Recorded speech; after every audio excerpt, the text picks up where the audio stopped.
So there you have it. There is hope for the Mideast, and sugar, it's bad.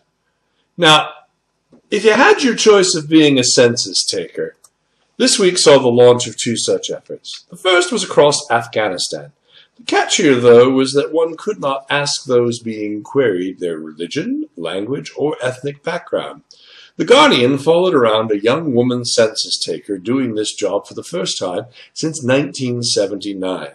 She asked non-taboo questions. How many wives do you have? Can you read? Are your sons and daughters in school? And she was only able to, as were all of the census takers, to do this in the 3 most secure provinces. So they're the only ones that have been counted at this point. It can't be used to change polling locations or resize districts because it won't be finished until long after the next parliamentary and presidential election. So we are where we are. The second census, though, was far more interesting.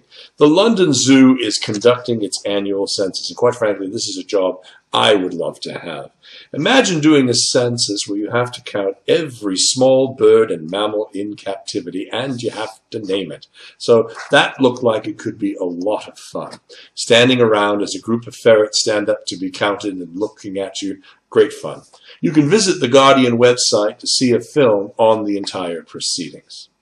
And finally tonight, as the students of Newtown, Connecticut head back to school, there's a very powerful mural created by the graffiti artist Gamma Acosta of Longwood, Colorado.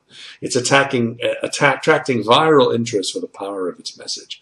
According to the blog Faustian UK, the murals that Gamma paints on his uncle's vacant building are usually temporary in nature. At some point, a fresh coat of paint turns the wall back into a blank canvas. This time, though, after the mural went up one day following the Connecticut shooting, an anonymous art collector contacted Acosta about preserving the piece. In the 5.5 years that he's been doing this, the first time he's ever had to cut one out rather than just paint over it. Crayons is a powerful, powerful kick in the gut. It's just heart-wrenching, and it captures the horror of that day. It's an unforgettable expression of something that we must never, ever forget. Reaction to the piece has been mixed. Internet discussions indicate a great many people feel it's shocking, vile, repulsive, inappropriate, and too soon. Perhaps it's true, but that's the point, to make sure we never forget. The intent was to get people to think about it, not from a political standpoint, such as gun control or anything like that. We can't become complacent about this stuff, or it's not going to stop, the artist offered. You can read the article and see the images in much larger and better resolution at the website spfaust.wordpress.com. That's Worldview for the 10th of January 2013.